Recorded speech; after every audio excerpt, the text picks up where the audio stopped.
வணக்கம் மக்களே. விஜய் அவர்கள் 12 வாக்குறுதிகள் கொடுத்ததா சொல்கிறாங்க. அதில் ஒன்று தான் ஒரு குடும்பத்துக்கும் ஒரு பைக் கொடுக்கறது. இலவச திட்டங்கள் கொடுத்து மக்களை அடிமைப்படுத்துகிறாங்க அப்படின்னு சொன்ன அதே விஜய் அவர்கள் தான் திராவிட திட்டங்களை இன்னைக்கு மக்கள் முன்னாடி எடுத்து வைக்கிறார். இதனால் தமிழ்நாட்டுக்கு என்னெல்லாம் பாதிப்புகள் வரும் அப்படின்னு முந்தைய இலவச திட்டங்களோட நம்ம ஒப்பீடு செய்து பார்ப்போம்.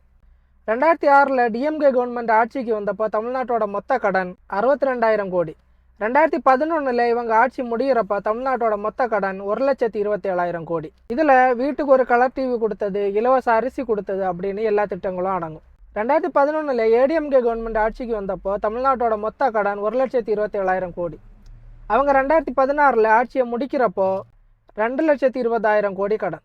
இதில் இலவச ஆடு மாடுகள் கொடுத்தது, மிக்சி கிரைண்டரு, லேப்டாப்பு அப்படின்ற எல்லா திட்டங்களும் அடங்கும்.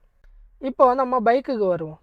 தமிழ்நாட்டில் மொத்தம் 1.9 கோடி குடும்பங்கள் இருக்கிறதா தமிழ்நாடு அரசோட ரிப்போர்ட் சொல்லுது. ஒரு பைக்கோட விலை 75,000 ரூபா அப்படின்னு எடுத்துப்போம். ஒரு குடும்பத்துக்கு ஒரு பைக்குன்னா கிட்டத்தட்ட 1.4 லட்சம் கோடி ரூபா செலவாகும். இந்த அமௌண்ட்டு தமிழ்நாட்டுக்கு ஒரு வருஷம் ஆகிற மொத்த பட்ஜெட்டோட 50%. இந்த ஒரு திட்டத்துக்கு இவ்வளோ செலவுன்னா அவர் எடுத்து வைக்கிற மற்ற திட்டங்களுக்கு எல்லாம் சேர்த்து இதுக்கு நிதி எங்கேருந்து கொண்டு வருவாருன்னு தெரியல. இது எல்லாமே நம்ம கையில் இருந்து தான் மின்கட்டண உயர்வு, வரி உயர்வு அப்படின்னு அரசு கையில் போக போகுது. இலவசங்கள் பற்றி விமர்சனம் பண்ணால் மட்டும் பத்தாது, நம்ம அதுபடி நடக்கணும். படத்தில் மட்டும் இலவசங்களை உடைச்சா முடியாது, அரசியலுக்கு வந்ததுக்கப்புறம் அதை உடைக்கணும். எது நடக்கி சாத்தியமோ அதை மட்டும்தான் நான் சொல்வேன் அப்படின்னு சொல்கிற விஜய் அவர்கள் இதுக்கான நிதி எங்கிருந்து கொண்டு வருவார் அப்படின்றதையும் தேர்தலுக்கு முன்னாடியே சொன்னால் நல்லா இருக்கும்.